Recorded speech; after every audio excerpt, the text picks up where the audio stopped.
Շնորհակալ եմ հարգարժան փոխոսնակ, պարոն Կարապետյան, երեք դուք մեզ ասացիք, որ համարում եք, որ մենք ձեր տեխնացուներին չենք ընտրել, որովհետև հարցպատասխանի եւ ելույթների միջոցով բավականաչափ նրանք չեն բացվել մեր եւ հանրության առջև։ Պարոն Ղազարյանը ներֆրակցիոն հարց է բարձրացնում։ Խնդրում եմ ֆրակցիայի նիստ արեք, քննարկեք, թե ինչու է նա կարծում, որ այնինչ մենք անում ենք այստեղ սաբոտաժ է։ Դուք նաև մեզ սպառնացել եք, որ ուժեղ մասնագետներ եք բերելու որպես տեխնացուներ, այնինչ նախորդ տեխնացուի քննարկման լեյտմոտիվը կամաց-կամաց դարձավ համակարգային կոռուպցիա հասկացության սահմանումը, որտեղ ուրիշ բանի մասին խոսել չէր ստացվում։ Մենք լավ իմաստով բարդ քննարկման էինք պատրաստ, բայց վերջին բանը, որ տեղի ունեցավ, պարոն Ֆարմանյանին, պարոն Գաբրիելյանը հարցրեց, լավ վերջը ինչ է համակարգային կոռուպցիան որպես սահմանում, եւ ի պատասխան մենք լսեցինք հետեւյալը, որ քանի որ պարոն Գաբրիելյանը կոռուպցիայի մեջ թաթախված չէ, պարոն Ֆարմանյանը կարծում է, որ ինքը համակարգային կոռուպցիայի մասին ունի նույնքան պատկերացում, որքան պարոն Գաբրիելյանը։ Դա ես չեմ հասկանում, ձեզ թվում է, որ եթե դուք սահմանեք ինչ է համակարգային կոռուպցիան, մեզ մոտ տպավորություն կստեղծվի, թե դուք թաթախված եք եղել համակարգային կոռուպցիայի մեջ։ Նաև գիտեք, ես որքան հասկանում եմ, դուք ՊԵԿ-ում, մաքսային մարմիններում աուդիտով եք զբաղվել։ Ձեր խնդիրը եղել է ոչ միայն իմանալ ինչ է համակարգային կոռուպցիա, եւ սահմանումը անկաշկան դասել։ Առնվազն ձեր այն մյուս գործընկերուհու նման, ով աշխարհաքաղաքականությունը սահմանում էր որպես աշխարհում տիրող իրավիճակ, ասեք համակարգային կոռուպցիան համակարգում տիրող կոռուպցիան է, բայց բացի դրանից դուք դա բռնելով պիտի զբաղվեիք։ Մեզ այստեղից պիտի պատմեիք, թե դուք ինչպես եք կարողացել նախորդ իշխանությունների ժամանակ անկաշկանդ բացահայտել համակարգային կոռուպցիան այն մարմիններում, որի աուդիտը դուք իրականացրել եք։ Հարգելի գործընկերներ, դուք հանրապետականներ եք։ Դուք հանրապետականներ եք ոչ միայն որպես կենսաբանական ժառանգները նախկին հանրապետականների, այլև քաղաքականապես։ Սկսենք կենսաբանական ժառանգությունից։ Պարոն Կարապետյան, որոշ ժամանակ առաջ ձեր հայրը դատարանի բակում ճեպազրույց տվեց լրագրողներին, մանրամասն 10 րոպեում պատմեց Հայաստանի նորանկախ պատմությունը, ինչպես է իրան ՀՀՇ-ն առաջարկել ինքը չի համաձայնը, հետո ինչպես է ինքը անդամագրվել հանրապետականին։ Ասեց, սաղ երկրի անցուդարձը իմ կողքով անցնում էր։ Մինչդեռ երբ ձեզ են հարց ուղղում, ասում են ձեր հայրը եղել է իշխանության մաս։ Ասում եք նա իշխանության մաս չի եղել, նա եղել է Տաշիրի կողմից պատգամավոր։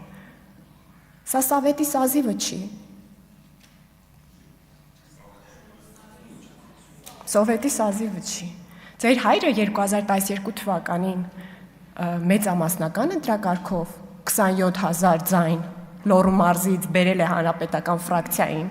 2017-ին էլ 40000 ձայն։ Ոչ միայն իրեն է անձամբ բերել, հա, հանրապետականների ռեսուրսը օգտագործելով, որտեղ նրանց ռեյտինգային տեխնացուն էր։ Բացի ինքը, որ հանրապետական լինելով եկել է խորհրդարան Սերժ Սարգսյանի հենարանը լինելու, նաև ուրիշ հանրապետականների է բերել, որտեղ ընտրակարգը այդպես էր, այդ 40000 ձայնը ոչ միայն իրենն էր, այլ նաև հանրապետական կուսակցության են գաղափարական նժդեհական թևից մարդկանց էր բերում այստեղ։ Խնդիրը այն չի է, որ մենք ձեզ ասում ենք դուք ձեր հայրերի համար քրեական կամ քաղաքական իմաստով պատասխանատու եք։ Խնդիրը այն է, որ դուք ասում եք մեր հայրերը իրենց համար քաղաքականապես եւ քրեական իմաստով կամ որևէ այլ իմաստով պատասխանատու չեն, չկան նրանք գոյություն չունեն։ Այստեղ մի քանի հանրապետականի որդի զավակ կա նստած, բայց ոչ մեկը ոնց որ չեք ճանաչում այդ մարդկանց անցած ճանապարհ լինի, չգիտեմ, ինչ լինի։ Մեզ էլ ասում եք անցյալը մի կրկնեք։ Դուք անցյալը պիտի ճանաչեք, որ հետո կարողանաք խոստանաք, որ չեք կրկնելու։ Գիտեք, նաև օլիգարխիական համակարգում իհարկե բոլորի հետ տարաձայնություններ ունեն եւ այո, Կարեն Կարապետյանը մյուս օլիգարխների Սերժ Սարգսյանի հետ անձամբ տարաձայնություններ ուներ։ Այդ մասին մեզ կարող է պատմել անձամբ Մամիկոն Ասլանյանը, 2017 թվականի ընտրություններում գուցե ինքը մյուս հանրապետականին էր աջակցում Վահրամ Բաղդասարյանին։ Չգիտենք, կարող եք պատմել մեզ հանրապետական ներքին տարաձայնությունների մասին, բայց մեզ մի ասեք, որ դուք հանրապետական չեք։ Դուք հանրապետական եք նաև բարի քաղաքական իմաստով, որտեղ ձեր առաջարկած ծրագրերն են հանրապետական։ Այդ երբ որ դուք ասում եք, որ գործարարների համար տնտեսության մեջ պետք է լինի այդ big push-ը, այսինքն շուկան պետք է մենաշնորհային լինի, որ գործարարները աշխատեն, մրցեն Չինաստանի հետ։ Դրա կողքն էլ ասում եք, փոքր բիզնեսի հարկը պետք է լինի 0, ոչ թե քիչ, այլ 0։ Դա գիտեք ինչ է նշանակում։ Հայաստանի նախորդ տնտեսական համակարգն է, որտեղ այդ գործարարները զանազան ասում են մենք չենք հաշվում ձեր փողերը, հարգելի փոքր կրպակներ, դուք էլ մի հաշվեք մեր փողերը։ Այդ տնտեսաձևը ծանոթ է մեզ, դա հանրապետականների զարգացած տնտեսական ձևն է եղել։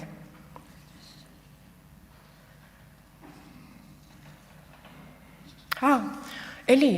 ուժեղ տեխնացուներ եք խոստանում, մի քանի հարց է հնչել, գնում գալիս եք, հնարավորություն եք ունենում նորից այդ հարցերի պատասխանը բերելու, էլի չի ստացվում։ Տաշիրի պարտքի չափը, ձեր գործընկերը Նիսիա էր անվանում դա։ Ինչ որ մեկը կմոտենա այս ամբիոնին ասի Տաշիրը որքան պարտք ունի, որ մենք էլ հասկանանք պարտք ունենալը վատ բան է, թե լավ բան է։ Հարցում անենք ձեզ, հա։ Բա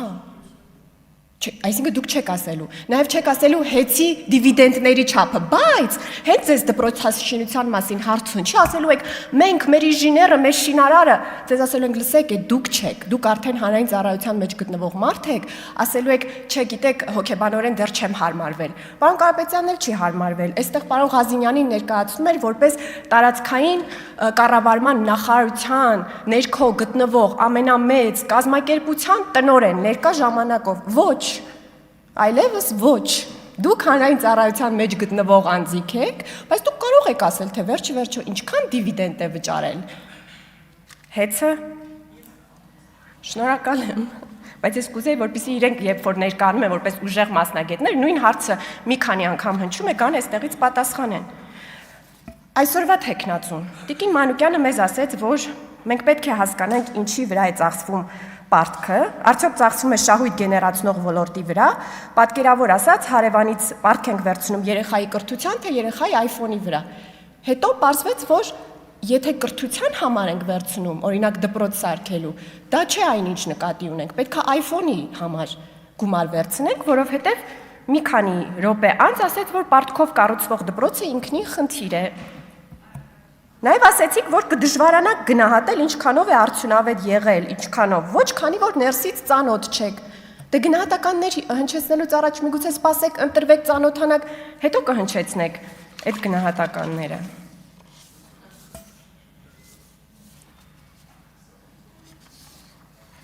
Պարոն Ղազինյանը այստեղ չի։ Երեք ասում եմ շատ լավ եք պատասխանել հարցին։ Իմիջիայլոց այդ առումով կարելի է ձեզ գովել, որովհետև դաշնակցականները համարում են, որ կենթանի մարդկանց չի կարելի գովել։ Դուք այդ առումով իհարկե մեկ քայլ առաջ եք, կենթանի մարդկանց կարողանում եք գովել, բայց մի քիչ չափն անցնում եք։ Պարոն Ղազինյանը ասում է, այո, շատ լավ եք պատասխանում հարցերին, բայց հիշացրեք նրանց, որ վարչապետ Փաշինյանը ասել է, թե թոշակառուները չգիտեն 10,000 դրամը ինչի վրա ծախսեն։ Գիտեք, վարչապետ Փաշինյանը այդ ելույթի ժամանակ թոշակների մասին չէր խոսում, առողջապահության ապահովագրության մասին էր խոսում եւ ասաց, եթե թոշակառուների թոշակը բարձրացնենք 10,000 դրամով, ինչի վրա նրանք պիտի այն ծախսեն, բնականաբար առողջապահության, հետեւաբար մենք նրանց առողջապահական ծախսերի համար կտրամադրենք մինչեւ 4 միլիոն դրամ։ Հիմա այս մանիպուլյացիան, որ անում է պարոն Ղազինյանը այստեղ, թե դա նշանակում է, թե մենք ասել ենք, թե մարդիկ չեն կարող գտնել 10,000 դրամը ծախսելու ձև, հետո չի կարող հանգեցնել նրան, որ Տիկին Հովսեփյանը գա ասի, այնինչ արշավ էր իմ դեմ, ես մի պահ սայթակեցի, գնացի համացանցը բացեցի, իմ դեմ արշավ էր։ Գիտեք, նաև այդ դիսկուրսիվ մանիպուլյացիաները երկար կյանք չունեն, մենք այստեղ խորհրդարանում մեր գործը իհարկե խոսելն է, չի գալու այն ժամանակ, որ մենք բոլորով հավաքվենք, գնանք գործարան կառուցենք, մենք խոսելու ենք, բայց քանի դեռ մենք քննարկում ու խոսում ենք, կառավարությունը փոխում է մարդկանց կյանքի որակը։ Դուք մարդկանց կյանքի որակը տեսնում եք որպես ընտրակաշարք եւ ասում եք, որպեսզի մրցակցային տեղերը հավասար լինեն, եկեք մենք էլ գնանք, բարեգործություն անենք, ինչու եք դա արգելում։ Ոչ, խորհրդարանական ընդդիմության ֆունկցիան պետք է լինի քննարկումների միջոցով ցույց տալ, թե ինչ առավել լավ ծրագրեր կանեք, բյուջեն ինչպես առավել լավ կտնօրինեք։ Եվ մի վերջին նկատառում կանանց իրավունքների մասին երեք քննարկում ծավալվեց։ Պարոն Կարապետյանը, Սամվել Կարապետյանը երեք ճեպազրույցի ժամանակ հարց են ուղղել իրեն, թե ինչ է մտածում ընտանեկան բռնության համատեքստում կանանց հանդեպ բռնության վերաբերյալ, եւ նա ասեց, որ կանանց մասին հարցեր իրեն չուղղեն։ Սա գուցե առաջի հարցից զվարճալի է, բայց Հայաստանի պաշտոնյաները իրենց սեռի բերումով միայն տղամարդկանց կամ միայն կանանց հարցերով չեն զբաղվում։ Այսինքն տղամարդկանց գծով վարչապետերն է դառնալու, ինչ հաշակում կանանց մասին հարցեր ինձ չուղել, պահանջվում է պարզապես դատապարտել կանանց հանդեպ բռնությունը գոնե այդքանը, եթե մյուս թեմաների մեջ խորանալը համարում եք մասնագիտական քննարկում։ Եվ վերջինը, Տաշիր գրուպը դուք Հայաստանի Հանրապետության հետ համեմատում եք, երբ որ պարբերաբար ասում եք հայկական ամենամեծ երկրորդ կազմակերպությունը Հայաստանի Հանրապետությունից հետո Տաշիր գրուպն է, սա ասում եք պարբերաբար, երեք էդ ինչ մի մեծ պատմություն եք սարքել, թե վարկանիշը մենք չենք համեմատել։ Համեմատում եք ուղիղ։